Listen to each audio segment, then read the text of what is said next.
What's up, everybody? You can see behind me, lime green.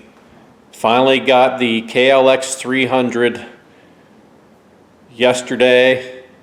I sold my CRF 250L back in December, so I've been waiting for this since then. It finally came in at the dealership yesterday.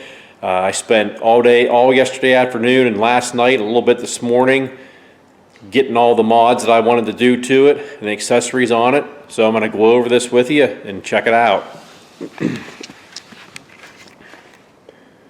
There she is. I'll kind of start from front to back and let you know what I did here. Okay, first off, we'll start right down here. We got the Kenda Trackmaster 760 tire on. We got some Attack graphics, rim decals from Rocky Mountain ATV MC.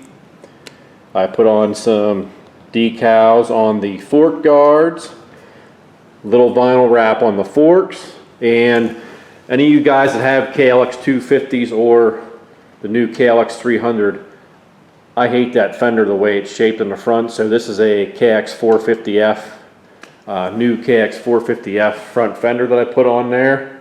I think it looks a lot better. We got turn signals, Tusk, short stock turn signals. These worked out good in the Kawasaki. You can unbolt the factory turn signal, and the stud on this will go right through the rubber grommet, and you can bolt it right through the original rubber grommet on there. It works out really well. And what I did is I took the turn signals out, the originals, cut the wire on that turn signal in half and wired the original plug onto these turn signals so that they just plug in to the original plug. Okay, next we'll go up to the bars. I put on the Tusk Chub bars. I believe these are KTM bend. Now, I had these 2-inch rocks risers off of my CRF 250L. I don't know if I'm going to keep these on here because this is extremely high, and the clutch cable, it just barely has enough play to turn full cock left and right. So I'm probably going to drop down and just use an adapter, which will give it probably about 10 to 15 millimeters of rise, and that's probably what I will let on here because I actually had to reroute the wiring for the left-hand switch here, the turn signals. I had to take it out of the loom down through here and plug it back in. And you can see too, from the bars being so high, this hand guard I have run under the brake. This one I had to drop the clutch lever down in the clutch cable, so I had to run it upside down here to get them on. We've got double take mirror, 2-inch clamp. Of course, these are the Tusk D-Flex. Mounted on, looking good. We have the SW Motec skid plate, which I will put up a video for that. Now this skid plate has a lot of extra holes in it compared to a Ricochet. I mean, I'm sure it's lighter, plus it's much thinner. This is probably 1/8 inch.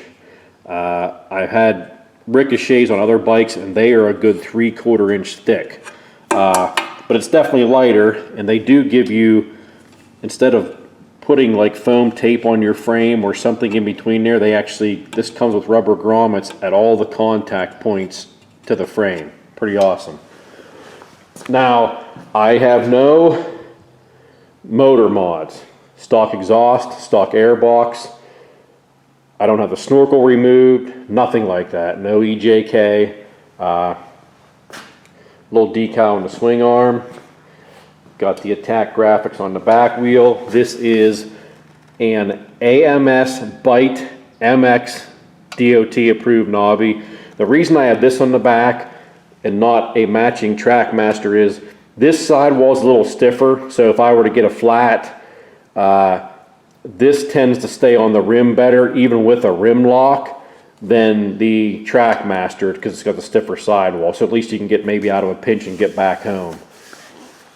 Okay, if you look back here, I got rid of that hideous, god-awful, giant tail light mess that they give you. And I'm not even a fan of this thing. This is the stupidest thing I've ever seen on a dual sport. They should just make a regular fender like everybody else.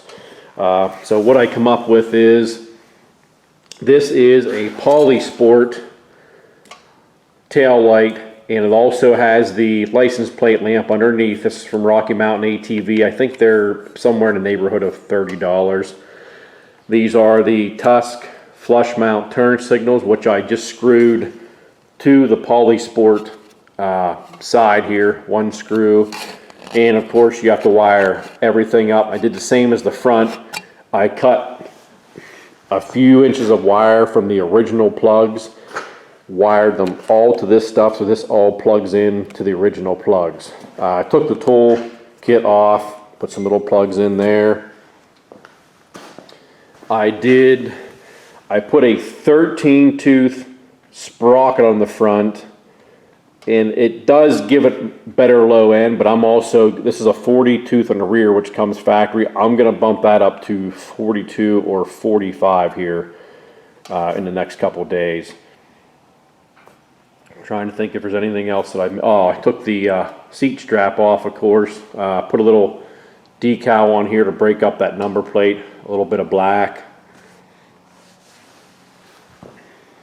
Just trying to make it look good. Trying to think if there's anything I missed. I think I got everything. Like I said, no motor mods. That stuff will be coming. You know, maybe exhaust, maybe a fuel programmer when somebody comes out with one for it, or I'm sure maybe the 250L will work. I'll be putting a moose rack on the back, and I will probably get an oversized IMS tank for the front also. I mean, I think it looks a lot better than it did whenever it came from stock. Now what I did, everything that I took off of this bike, like I removed reflectors, I removed foot pegs, chain guard, but everything I took off, I weighed it on the scale, and then all these pieces that I put on, before I put them on, I weighed them on the scale. I also did I wanted to mention, I also did a lithium battery. When it was all said and done, and everything was weighed, and I deducted everything, I kept 8 pounds off of the bike. After switching everything out, I lost 8 pounds, which was pretty good. The battery was a big one. The difference between the weight and the batteries was right around 3 pounds. So, I mean, that saved a lot, but it's 8 pounds. So if the manufacturer says this is 204 pounds wet, so now I'm down to roughly 196, if that is true. And it feels pretty good. I've only had it out once. I'll do probably like a first ride review here. And I got the DRZ 400 over there. I'm going to get both these bikes out and kind of do a comparison on those two bikes, and get one of those up on here. So if you have any questions on what I've done, put it down in the comments. Remember to like, and even if you think this video sucks, if you watched it, hit the subscribe button and help me out. I'll see you next time. Till then, get outside on your dual sport.